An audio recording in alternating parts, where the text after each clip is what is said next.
Vamos meditar na palavra do Senhor em Romanos capítulo 10. Amém? Abra aí a palavra do Senhor no livro de Romanos capítulo 10.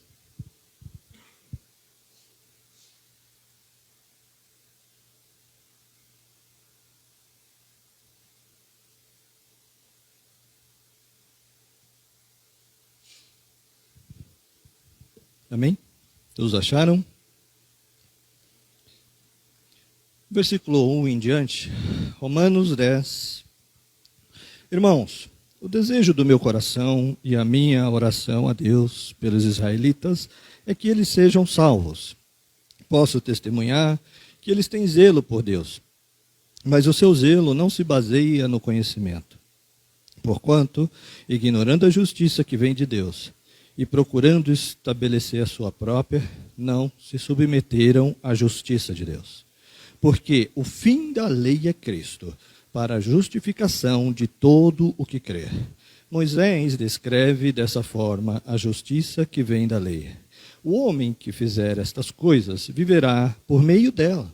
Mas a justiça que vem da fé diz: não diga em seu coração, quem subirá aos céus, isto é, para fazer Cristo descer?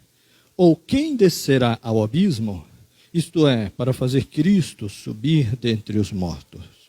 Mas o que ela diz? A palavra está perto de você, está em sua boca e em seu coração. Isto é, a palavra da fé que estamos proclamando. Se você confessar com a sua boca que Jesus é Senhor e crer em seu coração que Deus o ressuscitou dentre os mortos, será salvo.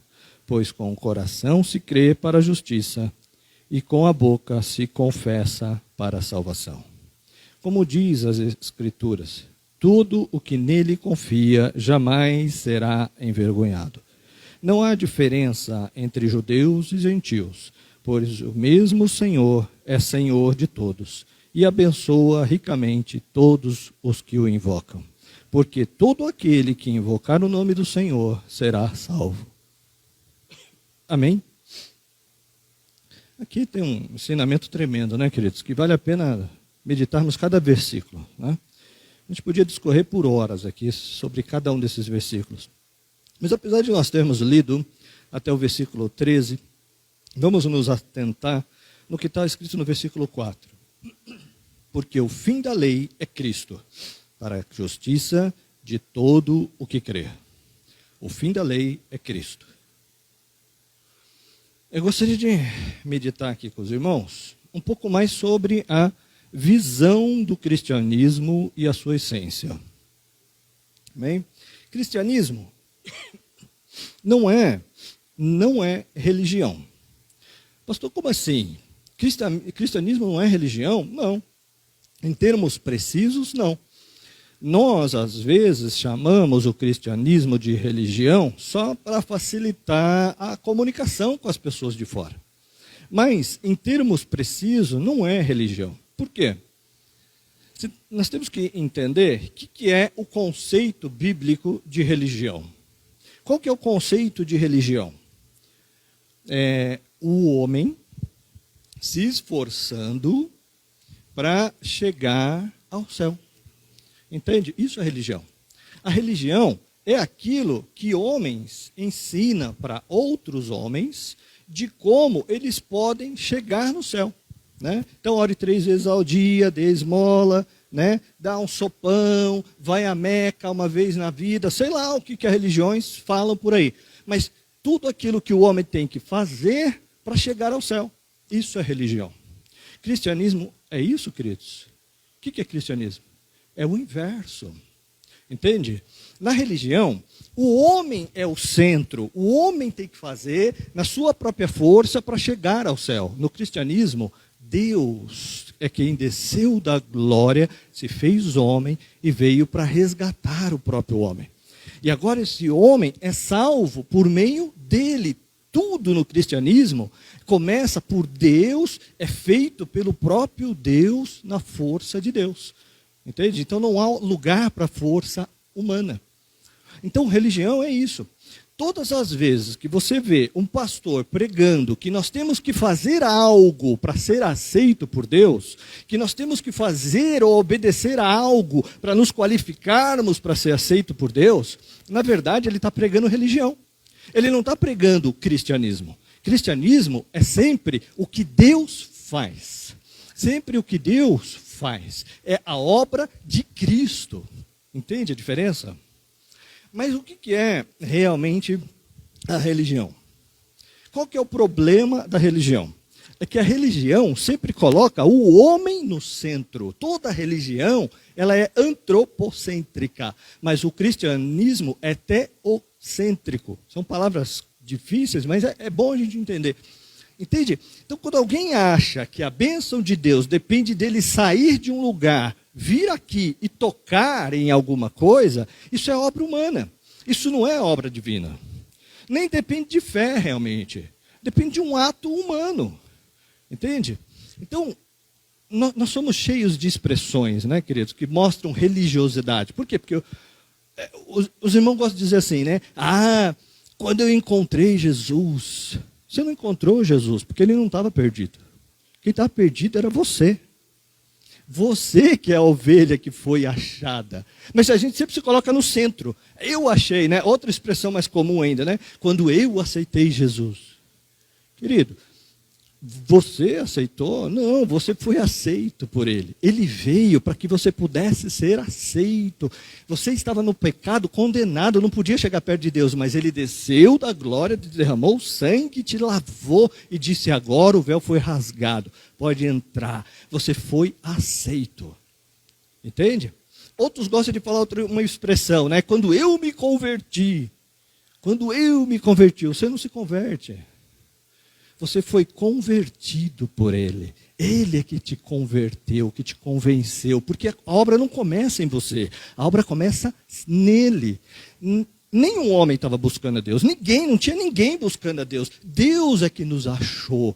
O Senhor colocou um dia um amigo, um parente no teu caminho e falou para você, e a hora que a semente de Deus caiu, encontrou um terreno e você entendeu, e você falou: estou entendendo, agora eu estou entendendo. E nessa hora você nasceu de novo, porque você estava morto. Morto não clama, morto não busca. Se alguém não vier da vida para o morto, ele nunca vai ser levantado da sepultura. Efésios 2:1 fala o quê? Que nós estávamos o quê? Mortos nos nossos delitos e pecados. Entende? Então tudo é obra de Deus na sua vida. Eu sei que você pensa que escolheu a Deus. Deus escolheu você. Deus escolheu você muito antes de você clamar por Ele, Ele já estava clamando por você. Muito antes de você pensar nele, Ele já estava pensando em você. Né? Muitos irmãos não gostam quando a gente fala isso, né? Nós não estamos aqui para discutir doutrina, né? Ainda mais doutrina que às vezes a gente nem entende direito, mas uma coisa é certa: Ele te escolheu antes de você nascer. Você não existia, Ele já tinha te escolhido. Você foi escolhido. Ah, eu não consigo aceitar nem entender. Então quer dizer que Deus não escolheu outros? Não, Ele escolheu a todos. Mas Ele te deu sim o livre-arbítrio. Por isso, muitos resistem. Agora, eu sei que Ele me escolheu. Quanto aos outros, eu não sei. Quantos sabem de si mesmo aqui? Amém? Então, dê graça, porque você foi escolhido. Você nunca podia vir a Ele. Ele veio a você. Entende? Então, queridos, toda religião ensina que você vai ser aceito por Deus se você cumprir uma certa quantidade de normas. Ok? Aí, muitos trouxeram isso para o cristianismo. Né? Mas nós acabamos de ler Romanos 10:4, que diz que o fim da lei é Cristo. Uma vez que Cristo veio, não precisa mais da lei. Uma vez que Cristo veio habitar em nós, na pessoa do Espírito Santo, a lei perdeu o sentido de ser. E não mais nos relacionamos com Deus com base na lei. O que é lei? Lei é você merecer a bênção de Deus por causa da sua obediência própria. Chamamos isso de justiça própria. O que é o cristianismo? É a graça de Deus. Ele obedeceu no meu lugar. Eu recebo por causa dele. Na lei, tudo depende da sua obediência aos mandamentos. Na graça, tudo depende de você crer. na obra consumada. Se você crê na obra consumada, você é salvo. Se você crê na obra consumada, você é curado. Se você crê, a maldição tem que sair. Se você crê na obra consumada, você vai prosperar. Se você crê na nova aliança, né, o que se requer o tempo inteiro é apenas crer, querido. Mas quem vive na lei está sempre querendo o quê? Fazer, ter alguma obra, mostrar alguma coisa. Isso é lei. Lei, portanto, é sempre demanda. É Deus demandando algo comigo. Muitos crentes vivem debaixo de demanda o tempo inteiro. No sentido de que Deus está cobrando algo dele e eles não estão qualificados, então eles estão mal com Deus. Essa é uma expressão comum no meio evangélico, né? Pessoas dizem que estão mal com Deus. Como que um crente pode dizer que está mal com Deus se Cristo veio trazer a paz? Se ele nos reconciliou com Deus, está reconciliado, não há mais ira, porque toda a ira que devia vir sobre nós, veio sobre ele. Mas quando o crente diz que ele está mal com Deus, é que ele está pensando que a ira vai pegar ele. A ira não pode pegar você, simplesmente porque já veio sobre Cristo. Se Deus mandar ira sobre você, ele está dizendo então que a obra de Cristo não foi o suficiente. Deus nunca vai dizer isso. Deus sempre vai honrar a obra de Cristo. Entende? Então eu estou falando, querido, de você crente, não estou falando de pessoas lá de fora. As pessoas lá de fora estão debaixo da ira. Entende o que eu estou dizendo? As pessoas que ainda não creram estão debaixo da ira. Mas qual que deve ser a minha pregação para essas pessoas? A ira vai te pegar, a condenação, você vai para o inferno, você vai ser chamuscado no inferno. Veja, ele já está debaixo de condenação. Ele já está debaixo da ira. A minha pregação agora para ele é outra, venha para cá. Em Cristo você vai ser reconciliado. Se você vier para a casa do Pai, toda a ira vai ser removida, todo o pecado vai ser cancelado, vai ser anulado, você não terá mais passado e você vai nascer de novo. Então veja, essa é a mensagem do Novo Testamento.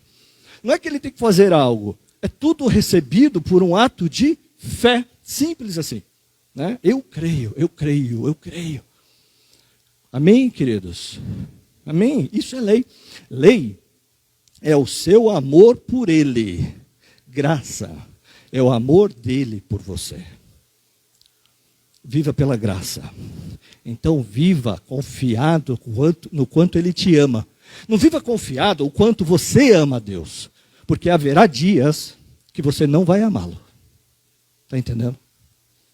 Nesses dias, você precisa muito entender que o amor dele permanece sobre você. Porque tem momentos que você não vai entender os caminhos de Deus. Tem horas que ele não vai te explicar o que ele está fazendo, porque ele não tem obrigação nenhuma de te explicar nada. Ele é Deus. Não mudou isso. Ele é Deus e nós não somos. Ele é seu pai, mas ele é Deus. Está entendendo? O que te sustenta é o amor dele por você. Porque o seu amor, alguns dias, vai vacilar. O seu amor tem dia que vai esfriar. Porque você não vai entender.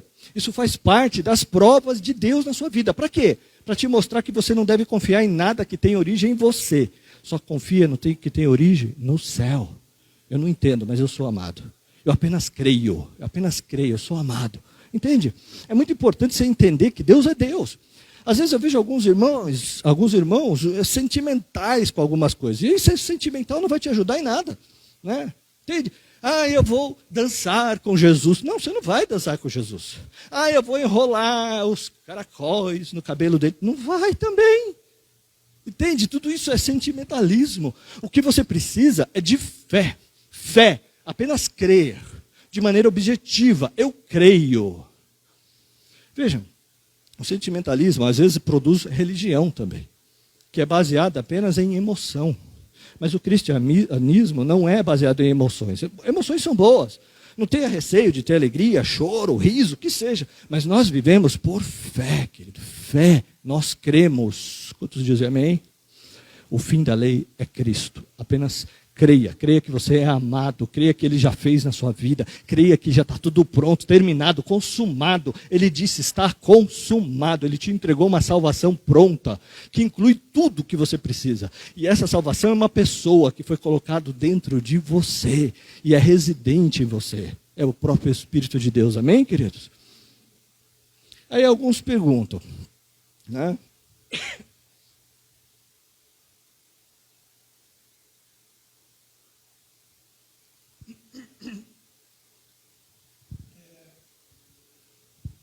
Às vezes algumas pessoas perguntam, pastor, eu entendi, nós não estamos mais debaixo da lei, nós estamos agora debaixo, na época da graça, e tudo é guiado e orquestrado pelo Espírito Santo, na vida daqueles que são convertidos, né, e se curvam à voz do Espírito. Mas então, se nós não estamos mais debaixo da lei, por que a igreja diz que nós temos que dar o dízimo, entregar o dízimo? Você não tem que entregar o dízimo. Você pode entregar o dízimo agora, é diferente. Você hoje tem a oportunidade de entregar o dízimo, você não tem que entregar o dízimo. Entende? Então, pastor, como é que eu sou liberto da lei? Qual que é o primeiro mandamento da lei? Quem se lembra aí? O primeiro mandamento da lei. Amarás o Senhor teu Deus de todo o teu coração, de toda a sua alma, de todo o teu entendimento e de toda a sua força. Aí eu pergunto para vocês, adiantaria o Congresso votar uma lei obrigando o cidadão a amar a Deus? Hã? O ímpio vai amar Deus porque é lei? Aí você chega lá para o ateu, você fala, beleza, você vai amar a Deus. Por que você vai amar a Deus? É porque é lei. Adianta alguma coisa? Então, o primeiro mandamento já é o problema. Você não vai amar ninguém porque é lei. Amor não flui desse jeito. Então, imagina você e a sua esposa. Você diz para a sua esposa, eu amo você, querida. Ela fala, é mesmo? Por que você me ama? Aí você fala, eu amo você porque a lei diz para eu te amar. Ela não vai gostar muito dessa história. Aí ela fala, mas não tem um outro motivo aí não? Aí você fala, não, eu amo você para você não me amaldiçoar. Legal, né? Que mais você me ama? Não, eu amo você, né? Ele diz, para você ficar feliz e fazer coisas para mim, fazer comida para mim. Olha que legal, para me dar coisas, para me abençoar. A sua esposa vai ficar um pouco indignada, não vai? Ela vai dizer, pô, como é que eu casei com um sujeito desse? Aí eu te pergunto, por que Deus deixaria um sujeito desse entrar no céu? Sabe, Deus pergunta para ele, por que você me ama? Ele fala, eu te amo, porque é lei. Porque se não fosse lei, vixe. Tá bom, mas por que mais você me ama? Não, eu amo você para aplacar sua ira, porque senão você vai me amaldiçoar, Deus. Por que mais você me ama? Não, eu amo você porque você ficar feliz para mim, comigo e me abençoar. Está entendendo o que eu estou dizendo? São razões muito comuns, querido, para alguém entregar dízimo, sabia? Por que você entrega dízimo? Porque é lei? Eu entrego porque é lei, porque eu nem queria entregar. 10% é um roubo. É? Muitos pensam assim. É. Por que você dá? Ah, eu dou porque é lei e eu sou fiel, né? Como eu decidi ser crente, então eu vou ser crente mesmo. Glória a ele mesmo, né? A igreja aceita, mas Deus não. Vê se Deus vai aceitar um negócio desse, querida. Entende o que eu estou dizendo? Não, mas você é mais crente, né? Você fala, não, eu dou o dízimo porque eu quero ver Deus feliz. Deus vai ficar feliz por causa disso. É isso que faz Deus feliz? Ah, se ele ficar feliz, vai me dar 100 vezes mais. Então eu faço de tudo para vê-lo feliz. Eu estou te mostrando que tudo que é baseado na lei é exterior e ultrajante, repudiante diante de Deus. Entende? Então, veja, o que é ser liberto da lei? É você amar a Deus, não porque é lei, mas porque de alguma maneira você, de algum modo, foi conquistado por Ele. Então, o que Deus faz? Deus prova o quanto Ele nos ama, dando o seu Filho, dando o máximo. Aí Ele pergunta para você, por que você me ama? Você vai responder porque é lei, porque é mandamento? Não, você vai dizer, não, é porque o Senhor me amou primeiro. Isso é ser liberto da lei. Então veja, o fato de você estar liberto da lei não quer dizer que você não vai cumprir a lei. Ou pelo fato de você estar liberto da lei, você não vai amar a Deus mais. Porque a lei diz que nós temos que amar a Deus. Ou pelo fato de você estar liberto da lei, você vai matar. A lei diz que você não pode matar, que você não pode roubar. Então, nós não damos o dízimo porque é ou não é lei. Nós damos o dízimo porque nós amamos a Deus. Entendemos que tem uma série de princípios envolvidos nessa questão. Princípio de semeadura e colheita, entre vários outros, que não é o propósito de discutirmos aqui hoje. Mas o nosso principal motivo é porque amamos a Ele, que nos amou primeiro. Porque nós adoramos a Deus, é porque nós queremos agradar o coração de Deus com alegria, como diz lá em Malaquias. E não porque é lei. Porque quem dá o dízimo porque é lei, quem dá o dízimo porque quer receber bênção, quem dá o dízimo porque tem medo da ira, não nasceu de novo. Ainda não foi convertido, conquistado e convencido pelo amor de Deus. E não confia que esse amor quer o melhor para você. Ou seja, não confia que Deus deu o melhor que Ele tinha na cruz do Calvário para você. Ainda não nasceu de novo. Mas precisa crer e entender e se converter, como nós acabamos de ler, Romanos 10, capítulo 9. Se você confessar com a sua boca que Jesus Cristo é o Senhor e crer no seu coração que Deus o ressuscitou dentre os mortos, será salvo. Então você entenderá que Ele te fez sacerdócio. Ele te fez sacerdote. Quantos creem que são sacerdote aqui? Muito bom. Agora, qual que é o problema daqueles que são infantis e não entendem os conceitos bíblicos? É a ideia de que nós somos todos sacerdotes, eu não tenho que me submeter a ninguém mais. Somos todos sacerdotes. Né? Por que o pastor João é o pastor da igreja? Por que o pastor Aguiar é o pastor da igreja? Somos todos sacerdotes. Por que eu tenho que submeter agora a um presbitério? Pois é, porque você ainda nem entrou na adolescência, às vezes. Você está no final da infância espiritual. Entende? A Bíblia não fala que todos têm a mesma idade. Fala isso? Ela fala só que todos são sacerdotes. João fala isso claramente na sua epístola. Ele escreve primeiro para os filhinhos. Quem são os filhinhos? Os bebês. Os filhinhos. Na igreja tem filhinhos, sim ou não? Filhinhos devem governar a casa.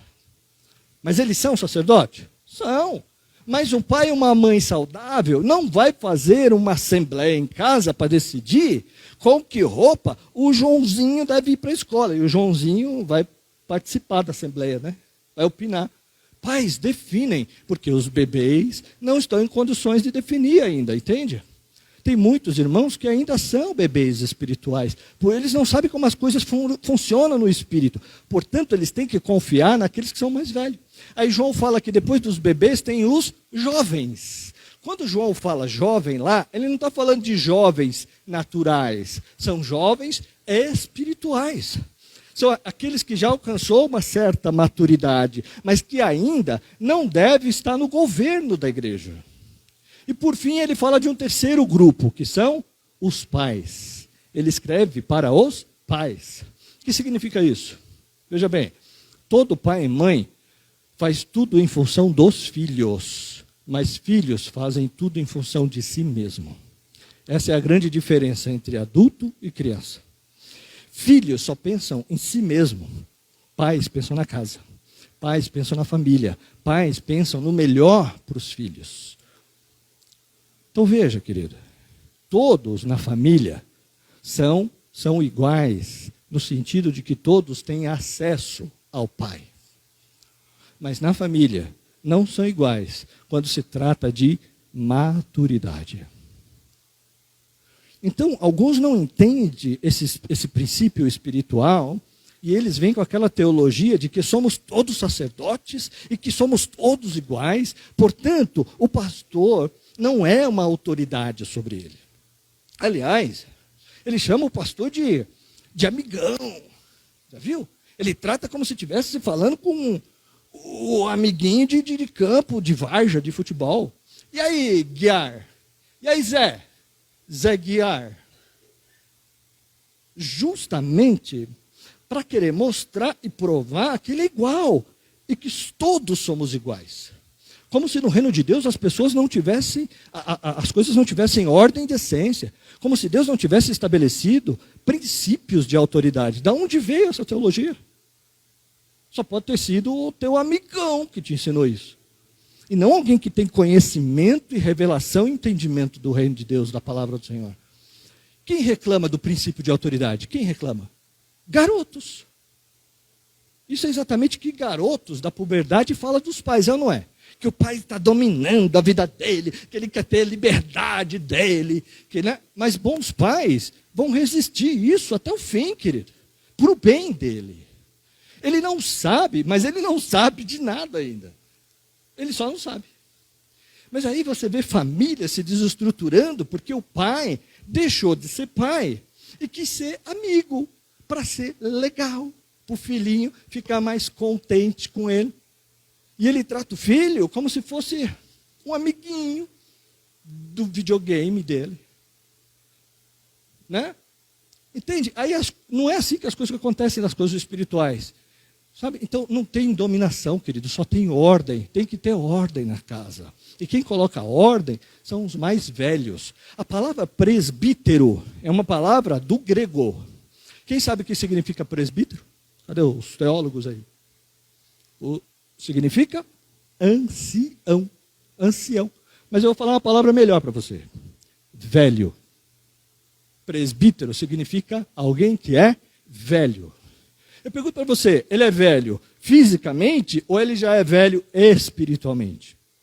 Espiritualmente, na casa de Deus, querido, só interessa espiritualmente. Na casa de Deus não interessa nada natural. Não importa se é homem, mulher, velho ou jovem, se é branco, se é negro, não importa nada disso. O que importa aqui é a medida de maturidade que você alcançou em Cristo. Compreendendo o caminho de Cristo. Amém, queridos? Então não confunda as duas coisas. Na casa de Deus, todos têm acesso ao Pai.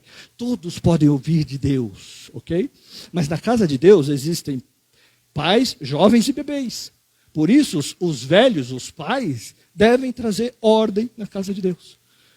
Amém, queridos? Isso parece uma coisa extremamente simples, mas infelizmente alguns têm sido cegados. Mas, pastor, o que é então o clericalismo? O clericalismo é quando alguém diz para você que você só pode ter acesso a Deus através dele. Você só pode orar a Deus depois de confessar o seu pecado para ele. Entendeu? Clericalismo é aquele que diz, olha, não pode tomar ceia se não tiver um pastor presente. Você não pode partir o pão se não tiver um presbítero ali. E isso é clericalismo. É quando alguém diz que ele está mais perto de Deus, porque ele tem um título. Eu sou pastor, estou mais perto de Deus. Isso não é verdade, querido. Todos nós temos acesso ao Pai por meio de um só. Por meio do nome, por meio do sangue, por meio do Espírito. Por meio da obra. Todos nós, pode ter 4, 5 anos de idade. Pode ter 90 anos de idade. O acesso a Deus é o mesmo. O Pai vai ouvir você do mesmo jeito. Nenhum de nós tem prerrogativas nesse sentido. Porque o sumo sacerdote é Cristo. Não caia nesse engano, né? Tem igreja por aí que dizem que o pastor é o sumo sacerdote. Não é verdade. Todos nós somos sacerdotes. E o único sumo sacerdote é Cristo. Agora, existe sim o princípio de autoridade estabelecida por Deus. Amém? Então, não tem esse negócio de só pastor pode expulsar demônio. Só pastor é que pode orar com o enfermo. Não, todos nós podemos fazer isso. Contudo, não se esqueçam que Deus deixou um anjo em cada igreja. Não vamos entrar agora aqui na discussão teológica. Ah, pastor, mas eu não concordo que o anjo é o pastor, que o anjo que citado lá em Apocalipse, das 7 igrejas, é o pastor. Anjos não precisam voltar ao primeiro amor. Anjos não são passíveis de queda. Portanto, Deus estava se referindo a homens, sim. Quando Deus fala dos anjos, das 7 igrejas, lá em Apocalipse, a maioria esmagadora dos teólogos entende que ele está falando dos seus líderes, que Deus colocou para guardar a sua igreja. Anjos é mensageiro, portanto Deus tem colocado anjos para cuidar de cada igreja. Existem princípios de autoridade espiritual no reino de Deus. Não é essa bagunça que muitos pensam. Mas podemos sim, todos nós, operarmos milagres através do nome de Cristo. Agora, obviamente, esse operar do Espírito vai depender de um fator fundamental. Qual é? Fé. Fé. Alguns são ministros, mas ainda, infelizmente, não têm fé para algumas coisas. Então, o que você tem que fazer? Ouvir a palavra para ganhar fé. Quanto mais você ganha fé, mais você vai ser instrumento de Deus para fazer coisas. Por quê? Porque a fé é pelo ouvir, vem pelo ouvir e ouvir a palavra de Deus. Quantos dizem amém? Amém, queridos? Jesus, tem que equilibrar.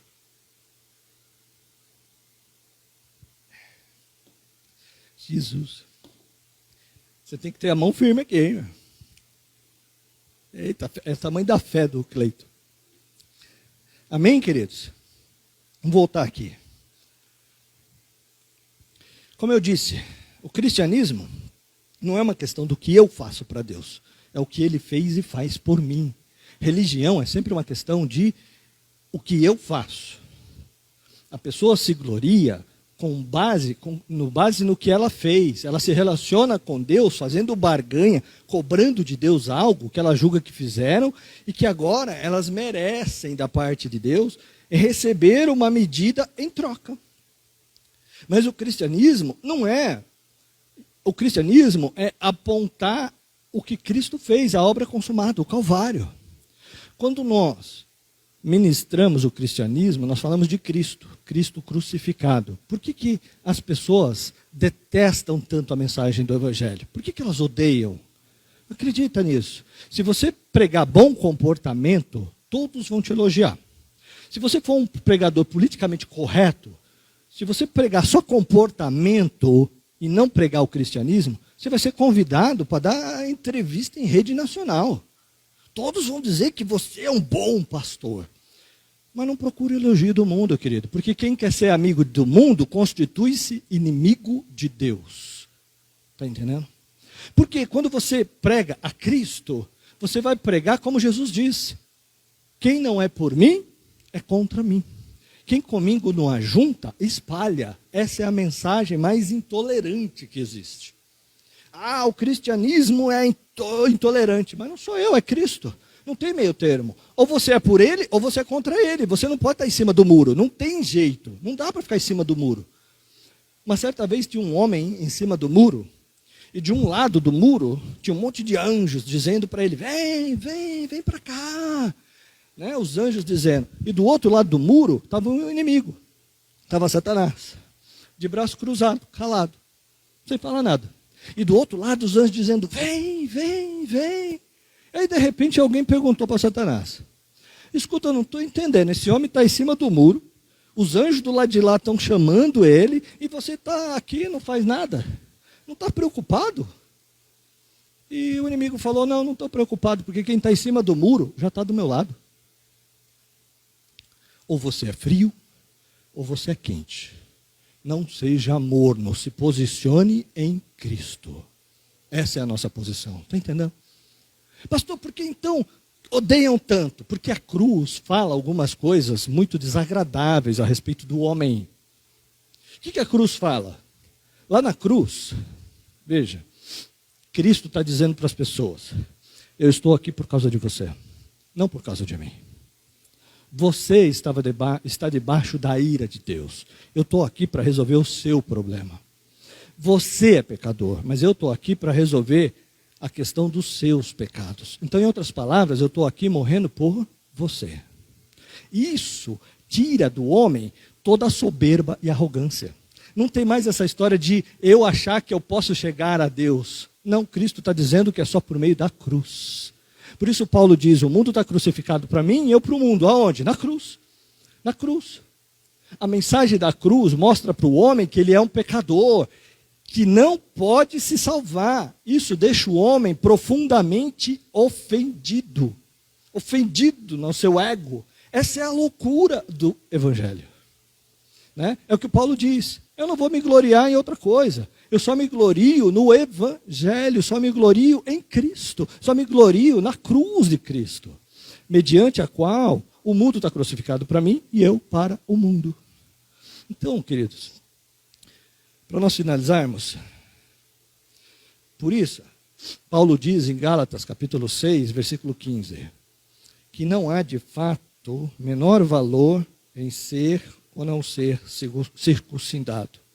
O que realmente importa é ser nova criatura. O que realmente importa é nascer de novo em Cristo Jesus.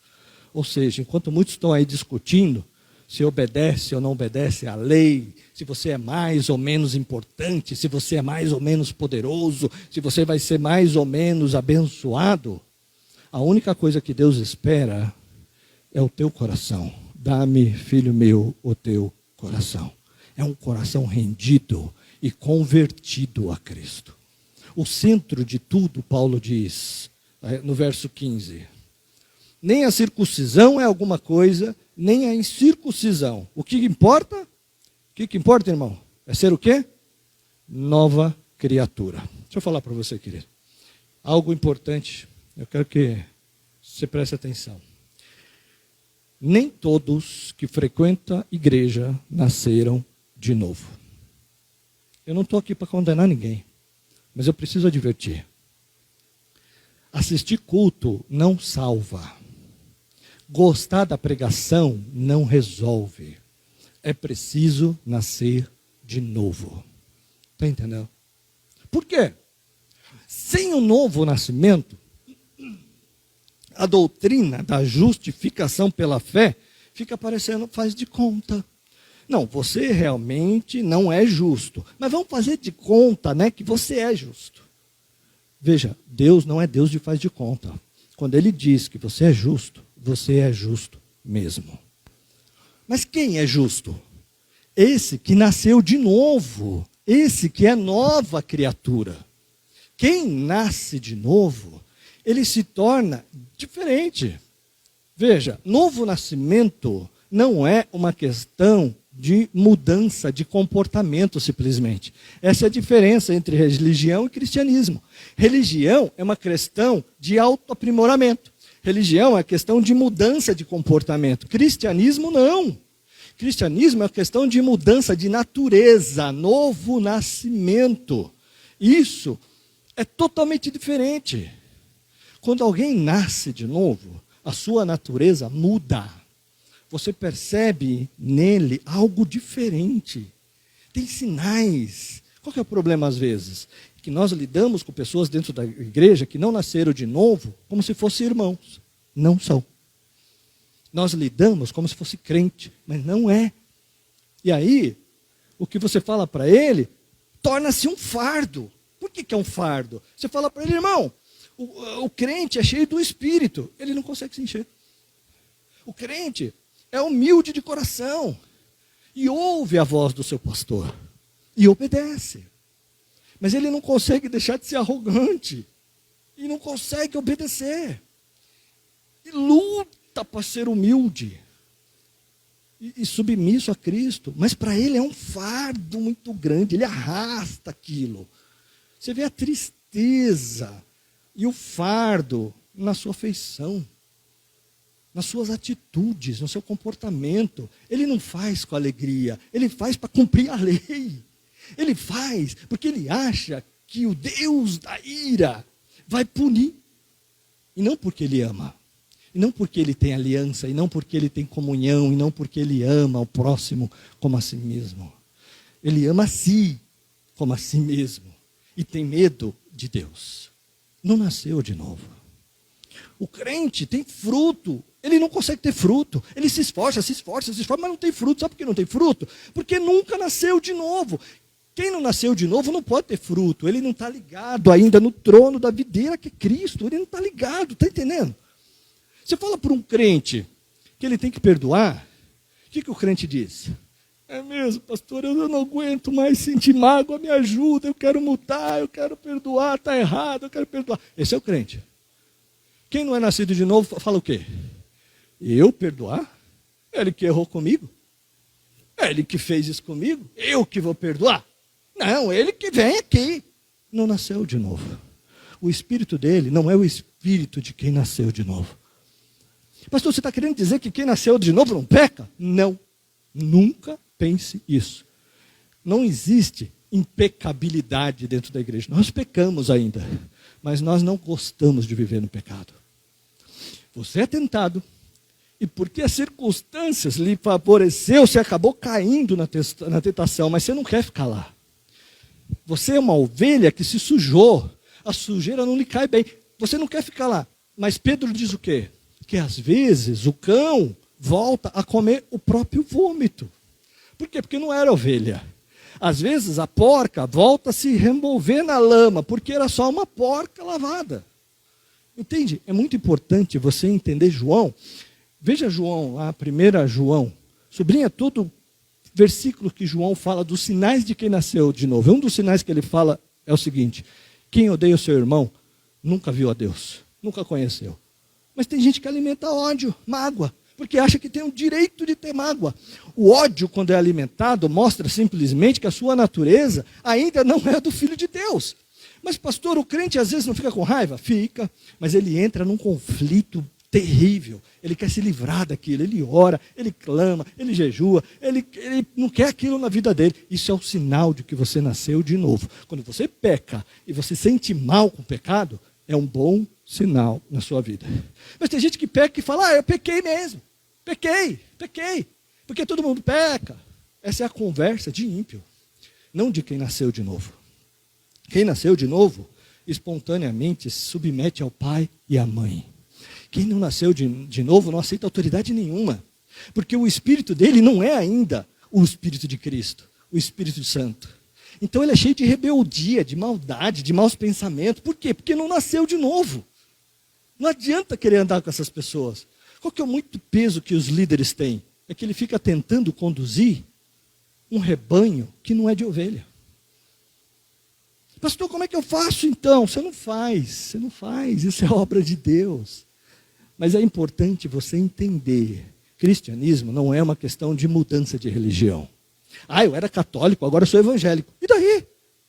Isso não faz nenhuma diferença diante de Deus. Existem católicos nascidos de novo e tem evangélicos indo para o inferno. Por quê? Porque não é placa da igreja.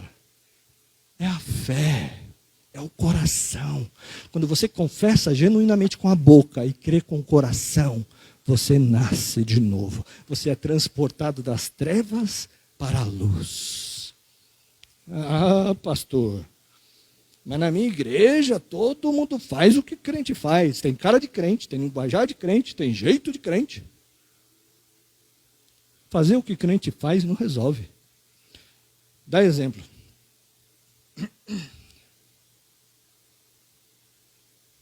Imagina que eu tenho um cão, um cachorro. Aqueles cachorros inteligentes, um dos mais inteligentes, né? Que existe. Eu gosto demais desse cachorro. Aí eu resolvo fazer desse cachorro o meu filho. Aí o que eu faço? Primeira coisa, eu vou depilar ele, né? Para ele ter um corpo igual a de um filho e visto roupas de um filho nele. Aí depois eu ensino ele a andar sobre duas patas. Ele está vestido como filho, andando sobre duas patas, parece muito com o filho. Aí eu ensino ele a comer na mesa. Aí depois de muito esforço, eu ensino ele a já garfo e faca. Mas aí eu falo, ainda não está bom. Eu vou ensinar ele a falar. Aí depois de muitos anos e anos, você ensina o seu cão a falar. Agora você tem um cão que fala, come com garfo e faca, se veste como filho e anda sobre duas patas. Eu te pergunto, qual que é o único problema desse seu entendimento? É que ele ainda é o quê? Um cão. Um cão. Entendeu? A obra da religião é isso. É maquiar o cão para parecer um filho. A obra de Deus não. Em Cristo, Deus matou o cão e fez ele ressuscitar no corpo de um filho.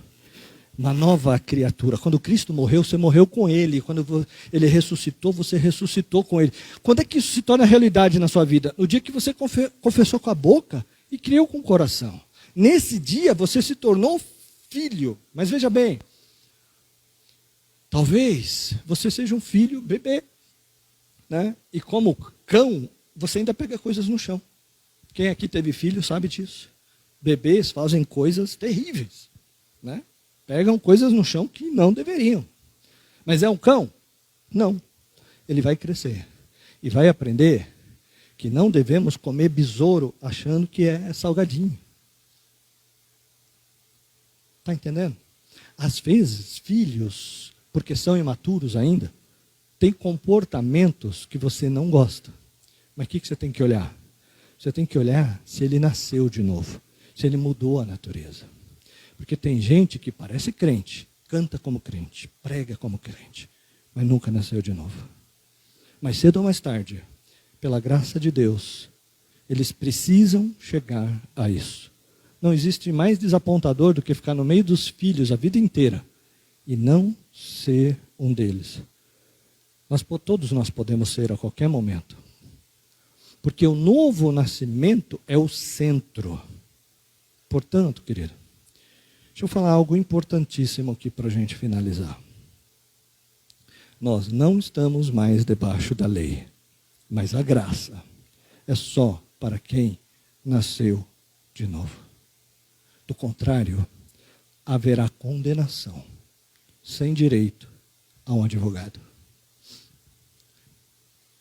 A justificação pela fé só funciona para quem nasceu de novo. Amém? Filhos têm fome da palavra. Quem não é filho não tem fome. Ele vem para a igreja na marra. Ele reclama que o culto é longo. Ele precisa ir embora logo para maratonar Netflix. Filhos têm prazer de receber do Senhor. Mas eu perdi a minha fé na igreja. Que história é essa de fé na igreja? É a igreja que te salva? Existe algum versículo na Bíblia que fala para eu crer na igreja? Creia na igreja e será salvo. Querido, não vem com essa conversa de que eu perdi a fé na igreja. Que bom que você perdeu, não devia ter tido. Volta para casa. Mas é porque eu não tolero os irmãos. Então você não é filho. Filho tolera. Filho quer voltar para casa. Filho permanece em casa. Filho não sai falando mal de casa. Está entendendo? Deixa que o diabo fala. Eu não. Eu estou em casa. Aqui é o meu lugar. Junto dos irmãos. É como a arca. É como a arca. Tem muitos odores lá dentro. Mas é melhor lá dentro do que lá fora. Porque é a casa do Pai. Amém? Quantos estão felizes de estar na casa do Pai? Amém, queridos? Aleluia. Amém? Você está feliz de ser filho? Talvez você tenha vindo aqui hoje e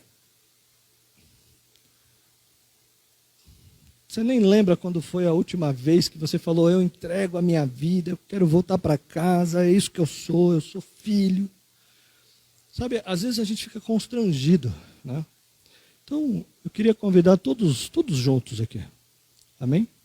Porque a gente pode entregar nossa vida para Jesus todo dia, até chegar no céu, não tem problema nenhum. Não tem problema nenhum.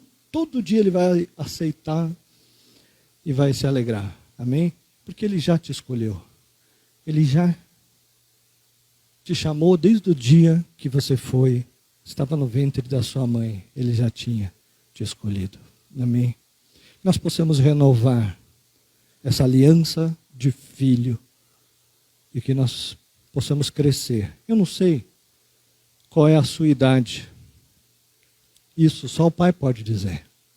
Porque é o Pai que cuida de nós. É o Pai que nos educa. É o Pai que coloca circunstâncias na nossa vida que às vezes a gente acha até que é o diabo. Jó que o diga. Jó que o diga. Mas às vezes é só Deus cuidando de nós. Então que você tenha a alegria de ser filho e de estar na casa do Pai. Toda e qualquer circunstância. Amém. Amém. Então se você é filho, eu quero pedir para você, como eu falei aqui no começo, para aqueles que não meditaram, medite na palavra da semana passada, que é muito importante na vida do filho. Para que você seja a bênção no lugar que Deus te colocou. Filhos têm fome da palavra. Amém. Aleluia.